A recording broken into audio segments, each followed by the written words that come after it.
welcome to this week's live weekly warm-up. I just gotta wait a second for everything to officially be live and working. Hopefully everything cooperates. This is going to be a really fun exercise because it's sort of a totally create your own exercise, and I'm going to be showing you how to tackle some of the finger technique things that may be challenging you. We all have sort of our tricky spots, like the bits and areas where it doesn't feel good to play, your fingers don't coordinate well, it's just isn't good. So I'm going to give you some like basic ideas on how to work on that and sort of demonstrate me working through some of my tricky issues and problem areas. So the things to remember here are sort of our basics and our foundational ideas of what we need for good finger technique and good coordination. So the first thing is to be relaxed. I think probably the most important thing is to be relaxed. If your hand position is all tense or too straight, or anything weird is happening with your fingers where you're feeling tension and it's not easy to move your fingers, then you're not going to have a good time trying to play fast passages or getting to some of the more awkward areas on the clarinet. So relaxed is number one. The second thing is independence of the motion. That's really important, that your fingers are moving on their own, and that when you say move your pinky, that you aren't moving your whole hand. This also happens definitely in the first finger, which we'll get to later in this, where the whole wrist moves and all these fingers get out of position. So independence, where it's just the fingers that need to be moving are the ones that are moving. And then the last sort of big important premise would be coordination. Wait, let me think what it is. It has to be relaxed, has to be independent, minimal motion. That's what it is. So making sure that your fingers aren't moving too much. This a little bit has to do with independence. Independence and the minimal motion are very tied together, where like if your pinky's moving and it's causing your other fingers to move, then that's excess motion.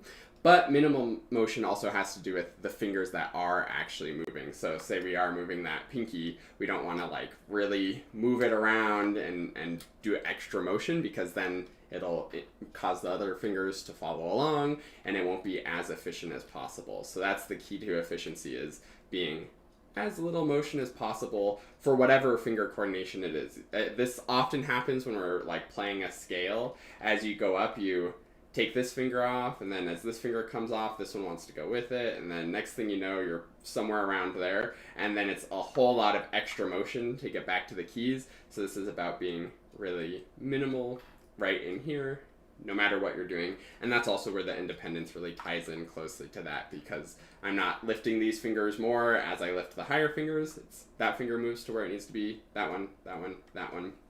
Another way to think about this idea is that pretty much your fingers only have two possible places that they can be. Yes, the pinkies and sometimes the first fingers, they have to do more with other keys and such, but the perfect example is this middle finger, actually. I'm trying to think if there's any exceptions to this rule. I don't think there are. So for this middle finger on your right hand, the only two places it ever needs to be while playing, no matter what note you're playing, what combination of things you're playing, is either on the hole or off the hole.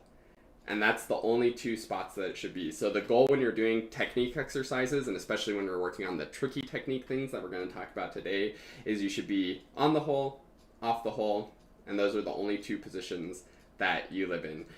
Yes, some of the other fingers need to move around more, but that's the general principle of like, you only have those two positions, you move quickly, efficiently, relaxed between them, but that's it. That's the way to have efficient and effective technique. So getting into these tricky technique things, tricky finger things, what you need to do is sort of, first of all, identify what the tricky parts are. Mine, probably my worst one that I've been struggling with for years, is this darn right pinky on the E flat, D sharp, or the A flat, G sharp. For whatever reason, like when I'm doing a chromatic scale,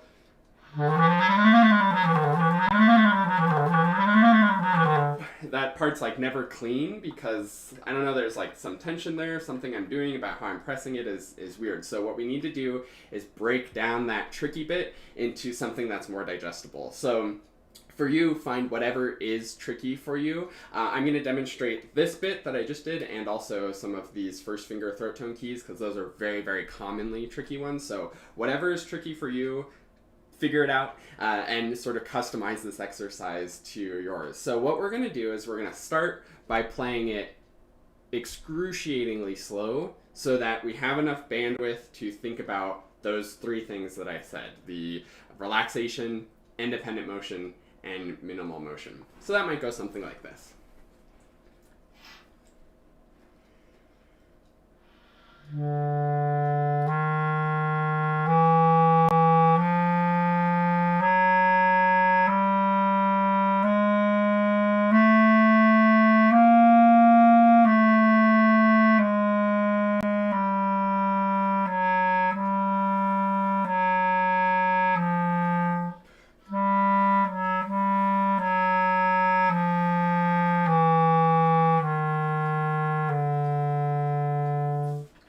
So you see I did it crazy slow. This is a great thing to do in front of a mirror.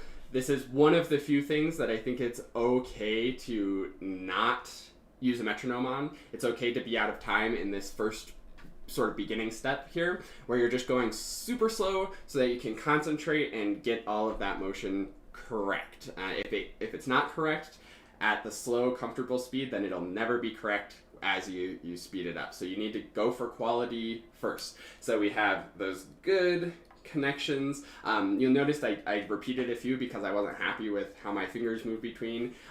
It was okay enough, but it didn't feel great doing it, so I did it again to work on making it feel great. And that's what this first step is all about. Now, as you do this first step, you may notice some bits that you've never noticed before where your fingers aren't doing super well. So let's say on this one it's the first E, F, F sharp. Maybe you notice some action like this.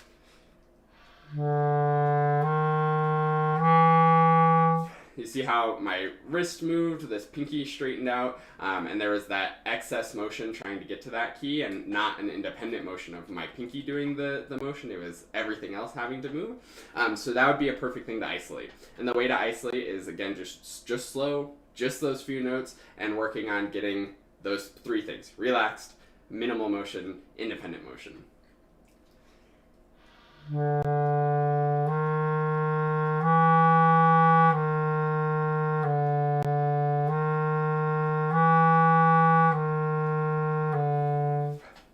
One other thing with this idea of minimal motion, you'll notice when I come off of the E key, I'm going straight to over the F sharp key, and when I come off of the F sharp key, I'm going straight to over the E key.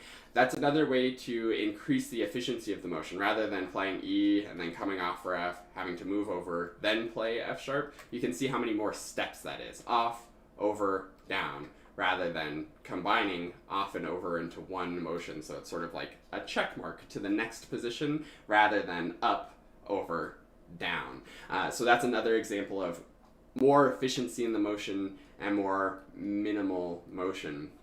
Now, the next step after you've isolated any little things that need to be isolated is then you can be allowed to go a little bit faster. Once you have the quality, then you can work on the speed. But it's really, really important that you're able to have enough bandwidth that you continue to think about that quality and maintain that quality.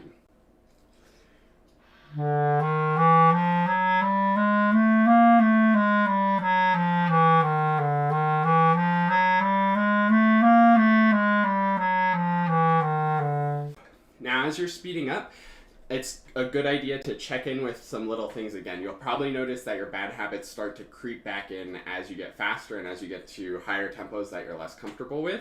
And that's where you're going to have to really conscientiously and deliberately tackle those bits. So what I notice is my pinky on the G sharp A flat really starts to freak out at the faster speeds.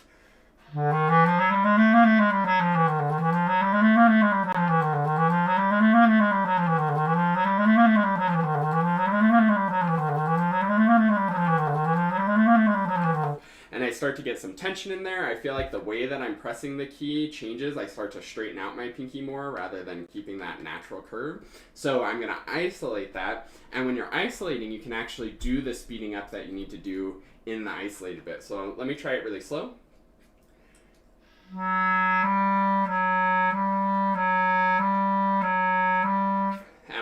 going slow, I'm getting that great minimal motion, that great independence of the motion, and also working on the good coordination of moving two fingers independently but together, because two fingers are moving, but they sort of each have their own independent trajectory.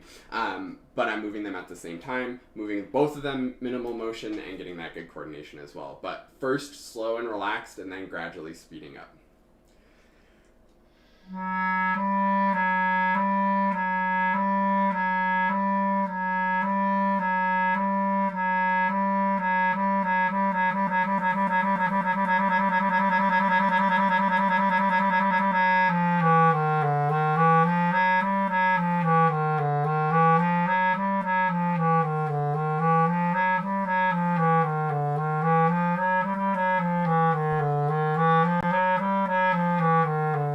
So keeping it, now I'm going to go a little faster.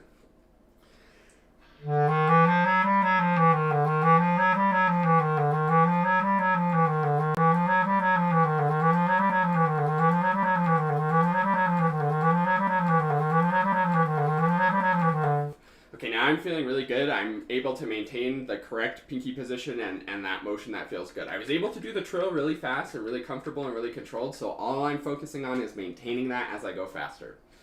Now I'm going to do the bigger chunk.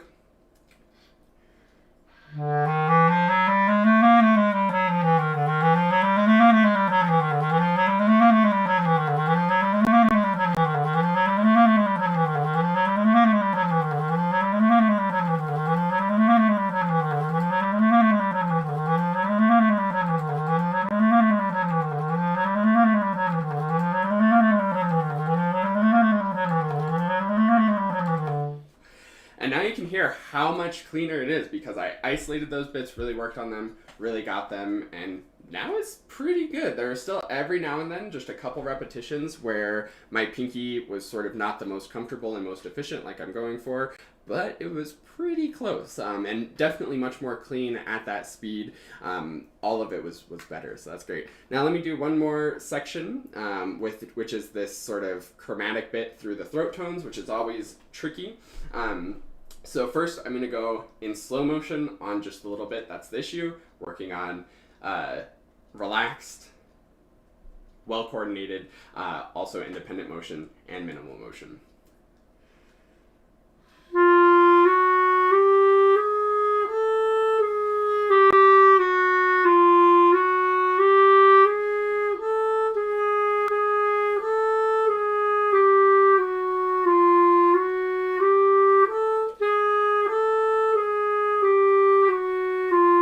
This is also great for crossing the break, which is another one of the trickiest bits.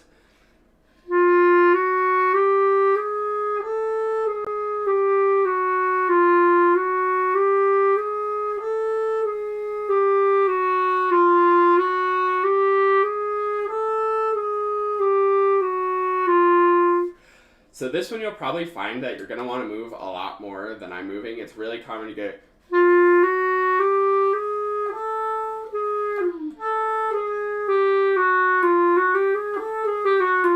where you really move too much of your wrist.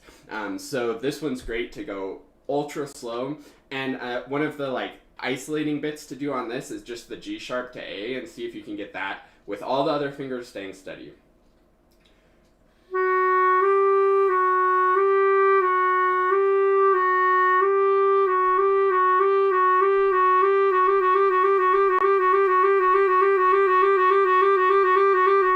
Of course, as you go faster, it gets more difficult, but you have to keep that quality to it. Now, integrating it.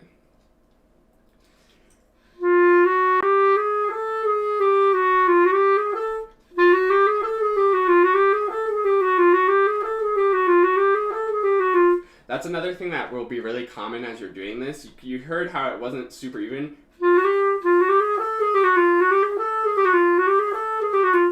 It's really important that you're always getting it perfectly even, because if it's not even, then that means that your fingers are in charge of when you're playing the notes rather than your brain being in charge or the music being in charge of when you're playing the notes.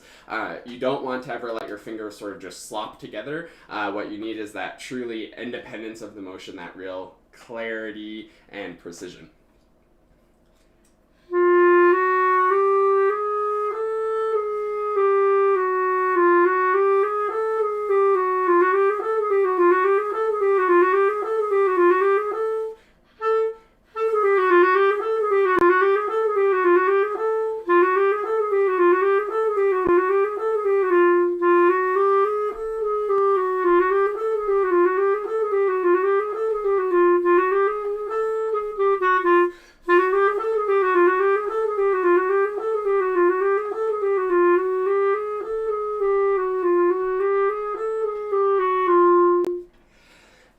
it's might be tempting to do this tongued because it's easier to hear like t t t t t t t t if you're tonguing it, but don't tongue it. You have to slur it because if you're tonguing, then you can get away with some sloppiness between the notes. So you want this to be as smooth, slurred, legato connections as possible. So that's the exercise for this week. This was a little bit of a longer one, but I think it was really beneficial. Definitely, whenever you're doing any technique exercise, remember those 3 big principles of being relaxed, moving independently, and moving as minimal or as efficient of motion as possible. The more minimal you can be, the more quick you'll be able to go. The more relaxed you can be, the more quickly you'll be able to go. And the more evenly you can play rhythmically, the more in control of your fingers you are, so that you can actually hear all of the notes when you're playing the fast notes. So thanks so much for watching this week's live weekly warm-up. Let me know if you have any questions, even if you're not watching live. Feel free to leave a comment. I always see the comments on these and will definitely respond to it. But thanks for watching, and I'll see you next week on the next live weekly warm-up.